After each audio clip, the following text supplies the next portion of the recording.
क्या कभी ये लगा सर कि अब तो सब खत्म हो गया, कुछ भी समझ नहीं आ रहा, या इस ऐसी परिस्थिति से कैसे निकला जाए या निकलना है? गौरव जी, हम जिस दौर में और जिस परिवारों से आते हैं वहाँ पे संघर्ष तो होता ही है। बिल्कुल। बड़ी उम्मीदें अपेक्षाएं लेकर अपना आते हैं। मैं जयपुर आया था, बहुत उम्मीदें लेके आया था कि मैं कुछ बन जाऊंगा, क्योंकि हालात बहुत खराब थे सर, पैसे मिलते नहीं थे। तो संडे को स्पेशल डाइट होती थी, मैं उसको ऑफ करवा देता था क्योंकि उसका डबल चार्ज लगता था। अच्छा। मेरे अंदर प्रतियोगिता दर्पण पढ़ने का बहुत शौक था। मैं दोस्तों को, अपने साथ वालों को कभी नहीं बताता था, तो मैं ऑफ करवा के, और मैं रिलेटिव्स जो होते थे, कई बार मेरे ही रिलेटिव हैं, मैं वहाँ चला जाता था, पैदल चला जाता था, बस में चला जाता था, बस में किराया नहीं लगता था, हॉस्टल में रहते थे हम तो जी। तो सर मैं 2 दिन तक कि वो 2 दिन का खाना मिल जाएगा अपने को, तो वहाँ प्रतियोगिता दर्पण के पैसे अपने बच जाएंगे। वो स्ट्रगल टाइम जिया है सर, बहुत कंट्रोल किया है चीज़ों को लेकर। मूवी टीवी देखने का बहुत शौक था, लेकिन फिर भी नहीं, बनने के बाद देखेंगे, बहुत मन करता था। एमए सर कर रहा था, एमए करने के बाद जब प्रीवियस का रिजल्ट आया सर, नंबर बहुत कम आए। ऐसा नहीं था मेरे आए, सभी के आए।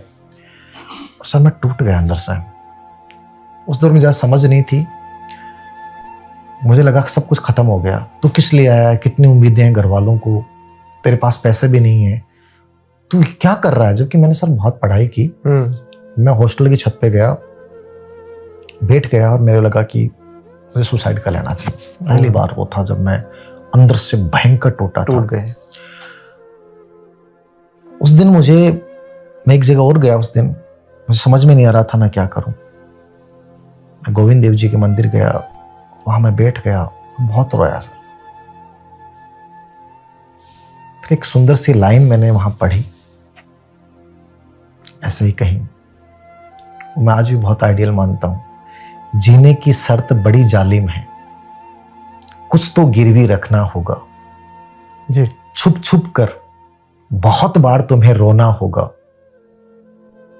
ये सब व्यापारी और तमाशाई हैं, भीतर से, बाहर से मसीहा, भीतर से कसाई हैं। स्वाभिमान मिलेगा केवल किताबों में। अच्छा। मान और सम्मान मिलेगा वक्त के हिसाबों में। ये लाइन में उस समय लिखी थी, उस समय बस लाइन को नोट कर लिया। इसमें जीवन की गहराई है सर। हाँ, पूरी सच्चाई है। मतलब आपको गिरवी रखना पड़ेगा। आप लाइफ में जब आप बढ़ते हो तो आपके लाइफ में प्रॉब्लम्स आएंगी। उस समय आप शिकायतें मत करो, किसी को बोलो मत कि मेरे साथ ये हो गया। मैंने किसी को नहीं बोला, ये बात किसी को नहीं बताई मैंने, घर वालों की, मेरे नंबर कम आ गए मुझे, कि मैं कर लूंगा और मेहनत करूंगा, खूब मेहनत करूंगा। मैंने उसको चैलेंज के रूप में लिया। मैं जब फाइनल ईयर में गया तो मैंने 1-2 पेपर ऐसे लिए जो नॉर्मली कोई बच्चा लेता नहीं था। मैंने कहा इनमें अच्छा करेंगे।